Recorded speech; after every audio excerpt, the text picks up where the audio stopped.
आप सुन रहे हैं मुंशी प्रेमचंद की सर्वश्रेष्ठ उपन्यास गबन।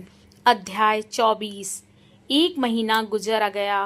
प्रयाग के सबसे अधिक छपने वाले दैनिक पत्र में एक नोटिस निकल रहा है जिसमें रमानाथ के घर लौट आने की प्रेरणा दी गई है और उसका पता लगा लेने वाले आदमी को 500 रुपये इनाम देने का वचन दिया गया है, मगर अभी कहीं से कोई खबर नहीं आई। जालपा चिंता और दुख से घुलती चली जाती है। उसकी दशा देखकर दयानाथ को भी उस पर दया आने लगी है। आखिर एक दिन उन्होंने दीनदयाल को लिखा, आप आकर बहू को कुछ दिनों के लिए ले जाइए। दीनदयाल यह समाचार पाते ही घबराए हुए आए, पर जालपा ने मैके जाने से इनकार कर दिया। दीनदयाल ने विस्मित होकर कहा, क्या यहाँ पड़े पड़े प्राण देने का विचार है? जालपा ने गंभीर स्वर में कहा, अगर प्राणों को इसी भांति जाना होगा तो कौन रोक सकता है? मैं अभी नहीं मरने की दादाजी, सच मानिए अभागिनों के लिए वहाँ भी जगह नहीं है। दीनदयाल, आखिर चलने में हर्ज ही क्या है? शहजादी और बासंती दोनों आई हुई हैं, उनके साथ हंस बोलकर जी बहलता रहेगा। जालपा, यहाँ लाला और अम्मा जी को अकेली छोड़कर जाने को मेरा जी नहीं चाहता। जब रोना ही लिखा है तो रोऊंगी। दीनदयाल, यह बात क्या हुई? सुनते हैं कुछ कर्ज हो गया था, कोई कहता है सरकारी रकम खा गए थे। जालपा, जिसने आपसे यह कहा है उसने सरासर झूठ कहा। दीनदयाल, तो फिर क्यों चले गए? जालपा, यह मैं बिल्कुल नहीं जानती, मुझे बार बार खुद यही शंका होती है। दीनदयाल, लाला दयानाथ से तो झगड़ा नहीं हुआ? जालपा, लाला जी के सामने तो वह सिर तक नहीं उठाते, पान तक नहीं खाते, भला झगड़ा क्या करेंगे? उन्हें घूमने का शौक था, सोचा होगा यूँ तो कोई जाने ना देगा, चलो भाग चले। दीनदयाल, शायद ऐसा ही हो, कुछ लोगों को इधर उधर भटकने की सनक होती है। तुम्हें यहाँ जो कुछ तकलीफ हो मुझसे साफ साफ कह दो, खर्च के लिए कुछ भेज दिया करूँ। जालपा ने गर्व से कहा, मुझे कोई तकलीफ नहीं है दादाजी, आपकी दया से किसी चीज़ की कमी नहीं है। दयानाथ और जागेश्वरी दोनों ने जालपा को समझाया, पर वह जाने पर राजी ना हुई। तब दयानंद झुंझलाकर बोले, यहाँ दिन भर पड़े पड़े रोने से तो अच्छा है। जालपा, क्या वह कोई दूसरी दुनिया है, या मैं वहाँ जाकर कुछ और हो जाऊंगी? और फिर रोने से क्यों डरूं? जब हंसना था तब हंसती थी, जब रोना है तो रोऊंगी। वह काले कोसों चले गए हों, पर मुझे तो हरदम यहीं बैठे दिखाई देते हैं। यहाँ वे स्वयं नहीं, पर घर की एक एक चीज़ में बसे हुए हैं। यहाँ से जाकर तो मैं निराशा से पागल हो जाऊंगी। दीनदयाल समझ गए यह अभागिनी अपनी टेक न छोड़ेगी, उठकर बाहर चले गए। संध्या समय चलते वक्त उन्होंने 50 रुपए का एक नोट जालपा की तरफ बढ़ाया, इसे रख लो, शायद कोई ज़रूरत पड़े। जालपा ने सिर हिलाकर कहा, मुझे इसकी बिल्कुल ज़रूरत नहीं दादाजी। हाँ, इतना जान चाहती हूँ कि आप मुझे आशीर्वाद दे, संभव है आपके आशीर्वाद से मेरा कल्याण हो। दीनदयाल की आंखों में आंसू भर आए। नोट वहीं चारपाई पर रखकर बाहर चले आए। क्वार का महीना लग चुका था। मेघ के जल शून्य टुकड़े कभी कभी आकाश में दौड़ते नजर आ जाते थे। जालपा छत पर लेटी हुई उन मेघ खंडों की किलोले देखा करती। चिंता व्यथित प्राणियों के लिए इससे अधिक मनोरंजन की और वस्तु ही कौन है? बादल के टुकड़े भांति भांति के रंग बदलते, भांति भांति के रूप भरते, कभी आपस में प्रेम से मिल जाते, कभी ईट कर अलग अलग हो जाते, कभी दौड़ने लगते, कभी ठिठक जाते। जालपा सोचती, रमानाथ भी कहीं बैठे यही मेघ क्रीड़ा देखते होंगे। इस कल्पना में उन्हें विचित्र आनंद मिलता किसी माली को अपने लगाए पौधों से, किसी बालक को अपने बनाए हुए घरौंदों से जितनी आत्मीयता होती है, कुछ वैसा ही अनुराग उन्हें उन आकाशगामी जीवों से होता था। विपत्ति में हमारा मन अंतर्मुखी हो जाता है। जालपा को अब यही शंका होती थी कि ईश्वर ने मेरे पापों का यह दंड दिया है। आखिर रमानाथ किसी का गला दबाकर ही तो रोज रुपए लाते थे, कोई खुशी से तो ना दे देता। यह रुपए देखकर वह कितनी खुश होती थी। इन्हीं रुपयों से तो वह नित्य शौक श्रृंगार की चीजें आती रहती थी। उन वस्तुओं को देखकर अब उसका जी जलता था। यही सारे दुखों की मूल है। इन्हीं के लिए तो उसके पति को विदेश जाना पड़ा। वे चीजें उसकी आंखों में अब कांटों की तरह गड़ती थी, उसके हृदय में शूल की तरह चुभती थी। आखिर एक दिन उसने इन चीजों को जमा किया। मखमली स्लीपर, रेशमी मोजे, तरह तरह की बेलें, गीते, पिन, कंघियाँ, आईने, कोई कहाँ तक गिनाए। अच्छा खासा एक ढेर हो गया।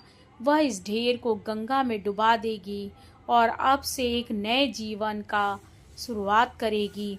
इन्हीं वस्तुओं के पीछे आज उसकी यह गति हो रही है। आज वह इस माया जाल को नष्ट कर डालेगी। उनमें कितनी ही चीज़ें तो ऐसी सुंदर थी कि उसे तोड़ते मोह आता था, मगर ग्लानि की उस प्रचंड ज्वाला को पानी के ये छींटे क्या बुझाते। आधी रात तक वह इन चीज़ों को उठा उठा कर अलग रखती रही, मानो किसी यात्रा की तैयारी कर रही हो। हाँ, यह वास्तव में यात्रा ही थी। अंधेरे से उजाले की, मिथ्या से सत्य की मन में सोच रही थी। अब यदि ईश्वर की दया हुई और वह फिर लौटकर घर आए तो वह इस तरह रहेगी कि थोड़े से थोड़े में निर्वाह हो जाए। एक पैसा भी व्यर्थ ना खर्च करेगी। अपनी मजदूरी के ऊपर एक कौड़ी भी घर में ना आने देगी। आज से उसके नए जीवन का आरंभ होगा।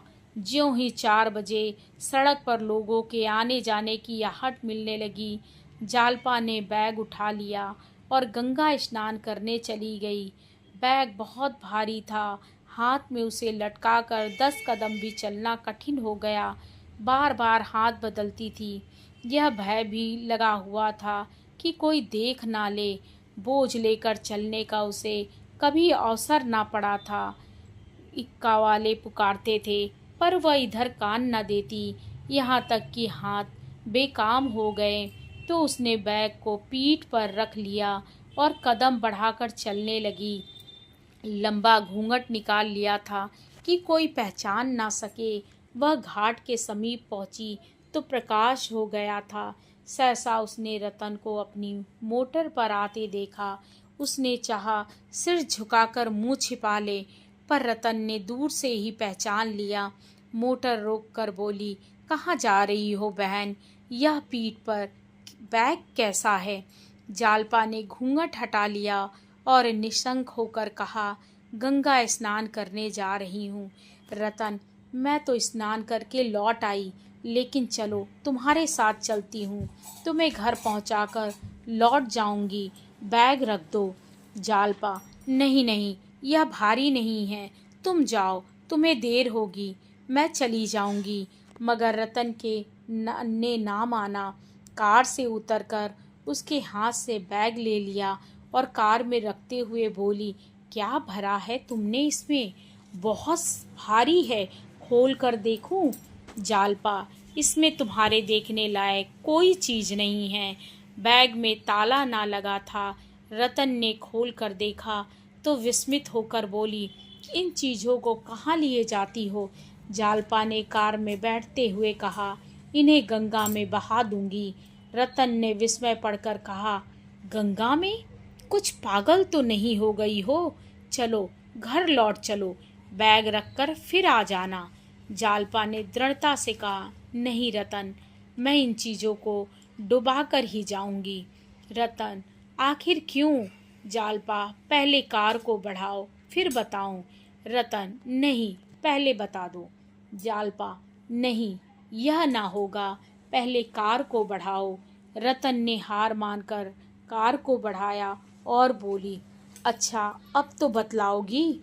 जालपा ने उलाहने के भाव से कहा, इतनी बात तो तुम्हें खुद ही समझ लेनी चाहिए थी, मुझसे क्या पूछती हो? अब ये चीज़ें मेरे किस काम की हैं? इन्हें देख देख कर मुझे दुख होता है। अब देखने वाला ही ना रहा तो इन्हें रख कर क्या करूं?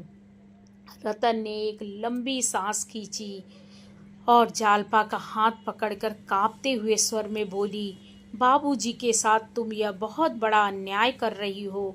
बहन, वे कितनी उमंग से इन्हें लाए होंगे, तुम्हारे अंगों पर इसकी शोभा देखकर कितना प्रसन्न हुए होंगे।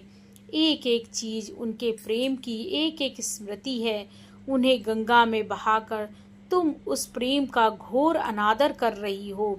जालपा विचार में डूब गई।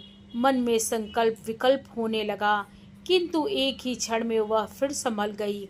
बोली, यह बात नहीं है।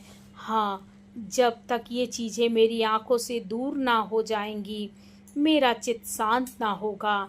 इसी विलासिता ने मेरी यह दुर्गति की है। यह मेरी विपत्ति की गठरी है, प्रेम की स्मृति नहीं। प्रेम तो मेरे हृदय पर अंकित है।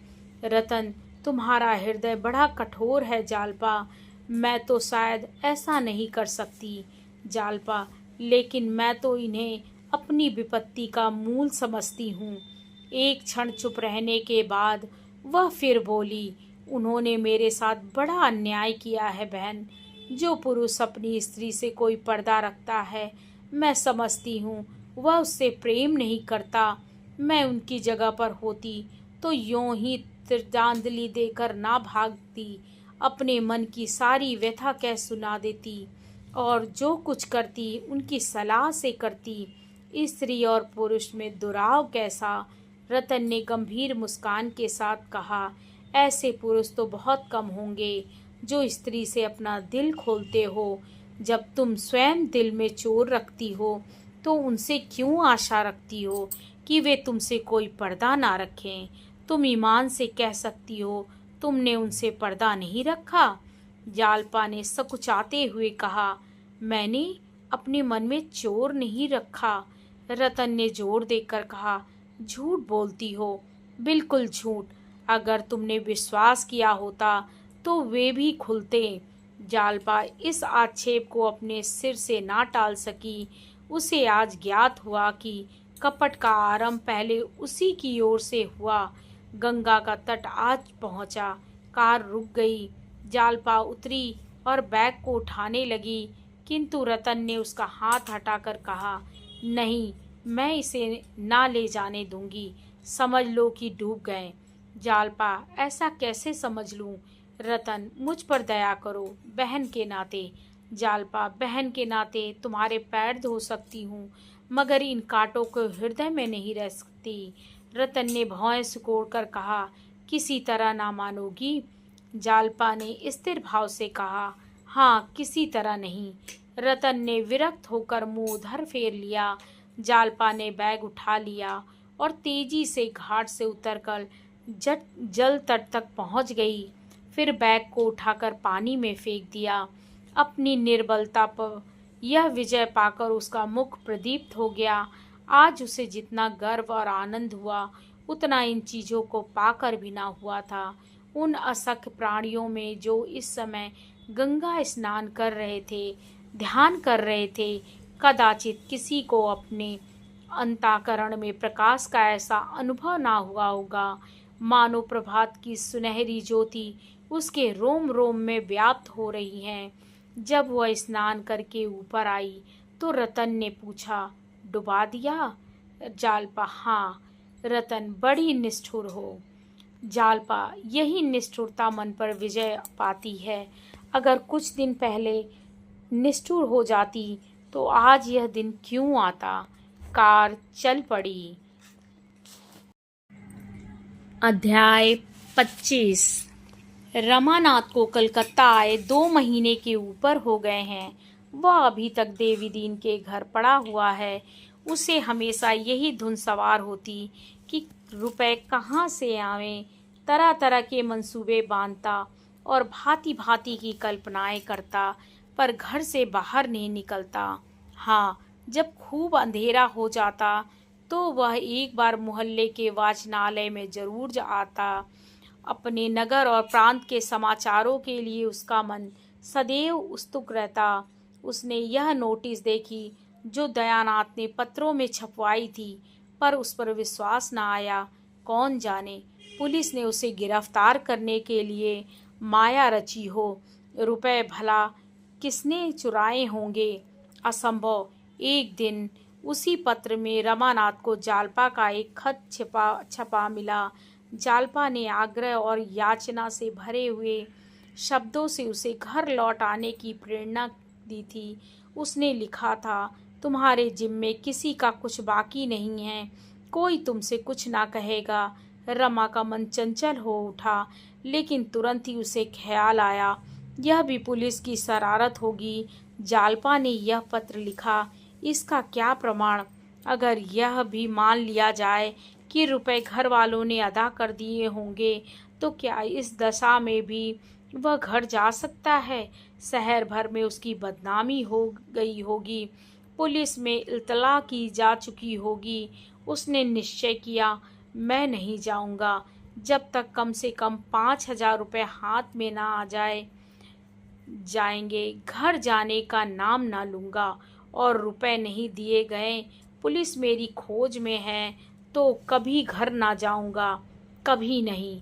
देवी दीन के घर में 2 कोठरियां थीं और सामने एक बरामदा था। बरामदे में दुकान थी। एक कोठरी में खाना बनता था, दूसरी कोठरी में बर्तन भाड़े रखे हुए थे। ऊपर एक कोठरी थी और छोटी सी खुली हुई छतब। रमा इसी ऊपर के हिस्से में रहता था। देवी दीन के रहने सोने बैठने का कोई विशेष स्थान ना था। रात को दुकान बढ़ाने के बाद वहीं बरामदा शयन कक्ष बन जाता था। दोनों वहीं पड़े रहते थे। देवी दीन का काम चिल्लम पीना और दिन भर गप्पे लड़ाना था। दुकान का सारा काम बुढ़िया करती थी। मंडी जाकर माल लाना, स्टेशन से माल भेजना या लेना, यह सब भी वही कर लेती थी। देवी दीन ग्राहकों को पहचानता ना था, थोड़ी सी हिंदी जानता था। बैठा बैठा रामायण, तोता मैना, रामलीला या माता मरियम की कहानी पढ़ा करता।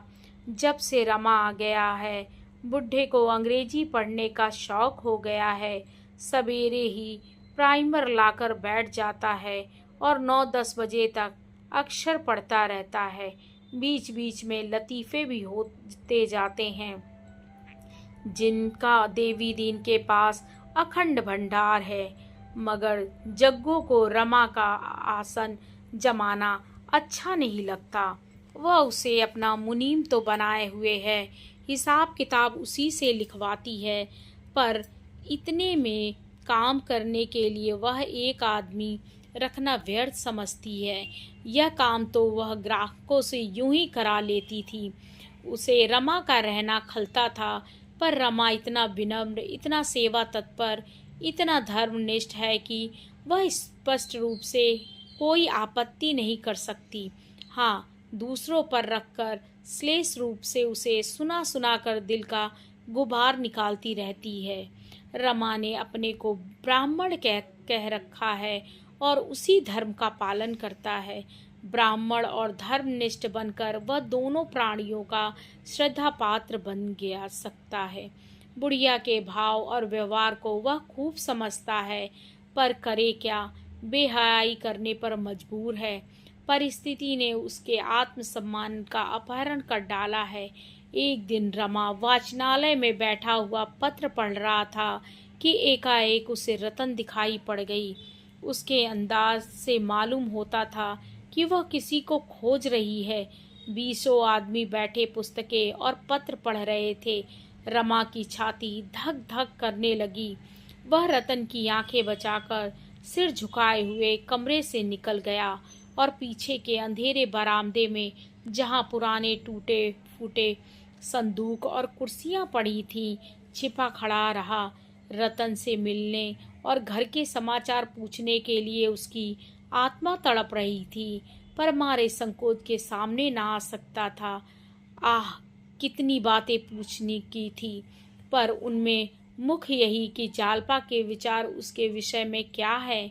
उसकी निष्ठुरता पर रोती तो नहीं है, उसकी उद्दंडता पर क्षुधा तो नहीं है, उसे धूर्त और बेईमान तो नहीं समझ रही है, दुबली तो नहीं हो गई है। और लोगों के क्या भाव हैं, क्या घर की तलाशी हुई, मुकदमा चला, ऐसी ही हजारों बातें जानने के लिए वह विकल हो रहा था, पर मुंह कैसे दिखाए। वह झांक झांक कर देखता रहा। जब रतन चली गई, मोटर चल दिया, तब उसकी जान में जान आई। उसी दिन से 1 सप्ताह तक वह वाचनालय ना गया, घर से निकला तक नहीं। कभी कभी पड़े पड़े रमा का जी ऐसा घबराता कि पुलिस में जाकर सारी कथा कह सुनाए। जो कुछ होना हो जाए। 1-2 साल की कैद इस आजीवन कारावास से तो अच्छी है।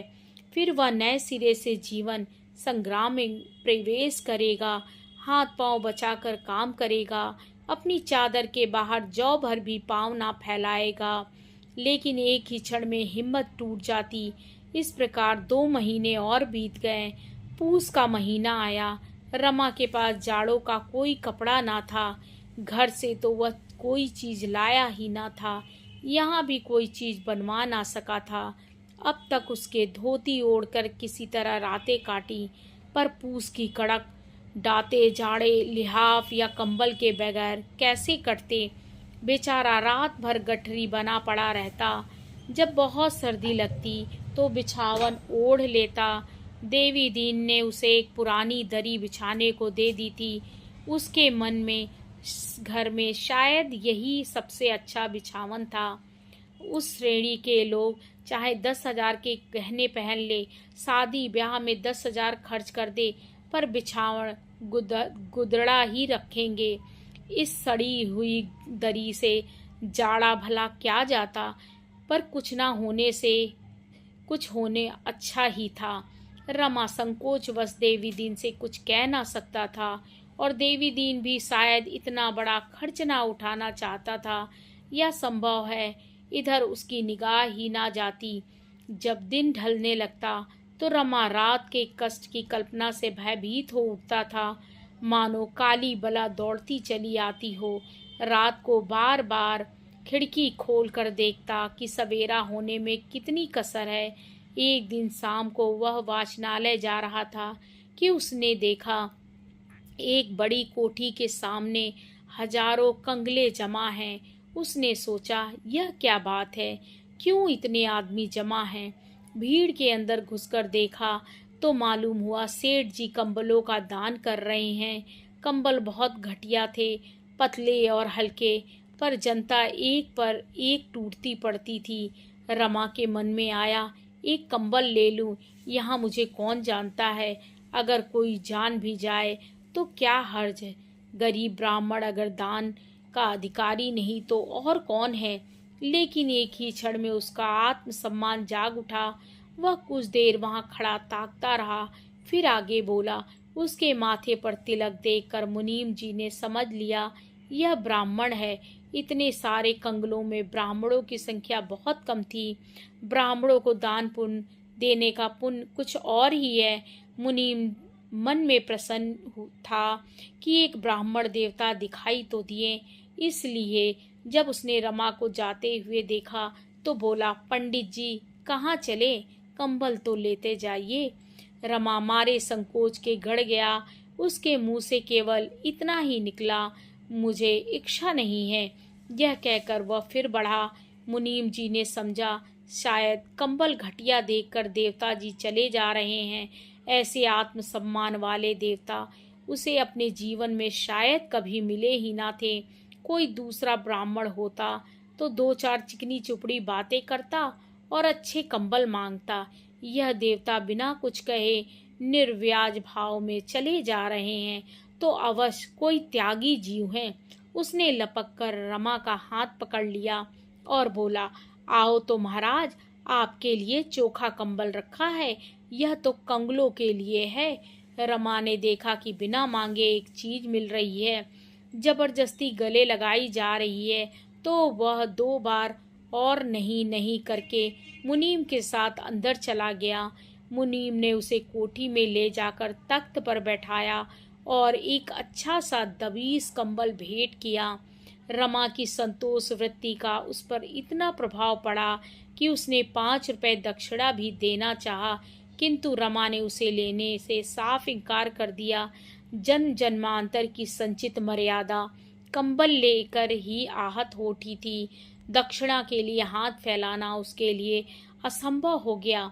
मुनीम ने चकित होकर कहा, आप यह भेंट ना स्वीकार करेंगे तो सेठ जी को बड़ा दुख होगा। रमा ने विरक्त होकर कहा, आपके आग्रह से मैंने कंबल ले लिया, पर दक्षिणा नहीं ले सकता। मुझे धन की आवश्यकता नहीं। जिस सज्जन के घर टिका हूँ वह मुझे भोजन देते हैं और मुझे लेकर क्या करना। सेठ जी मानेंगे नहीं।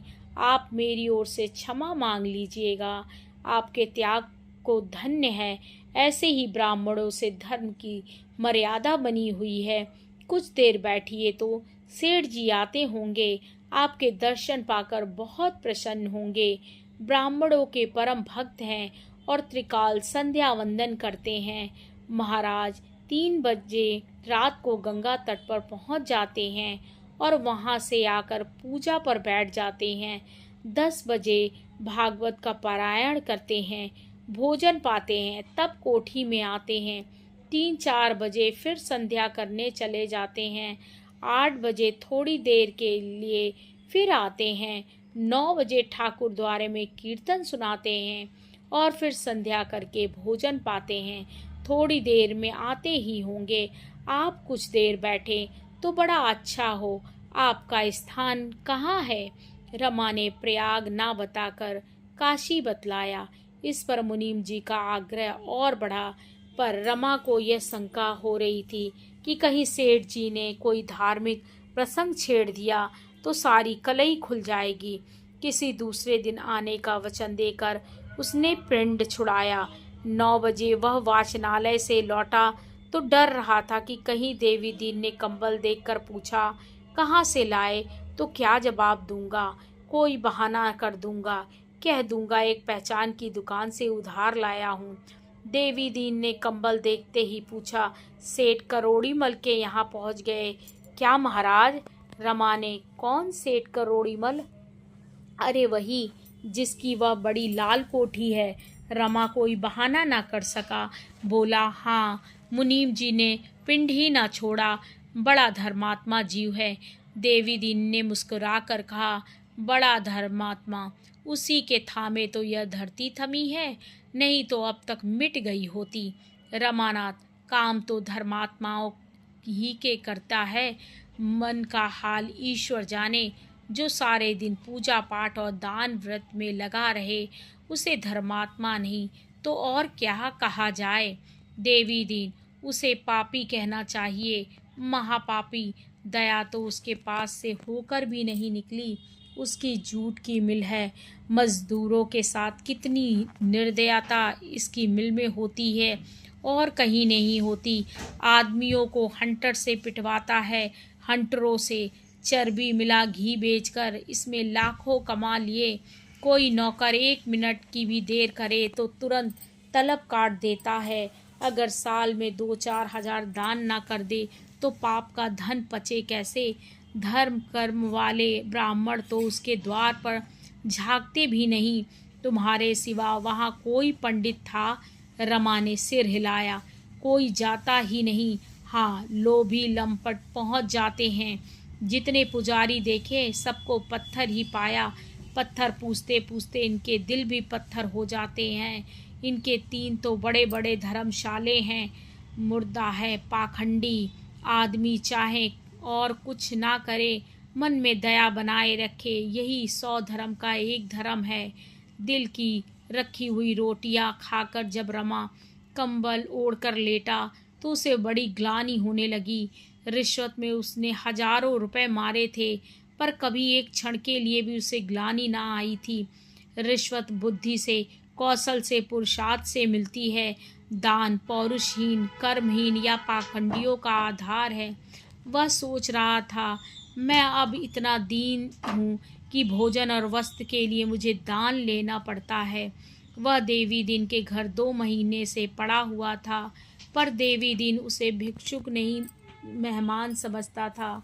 उसके मन में कभी दान का भाव आया ही ना था।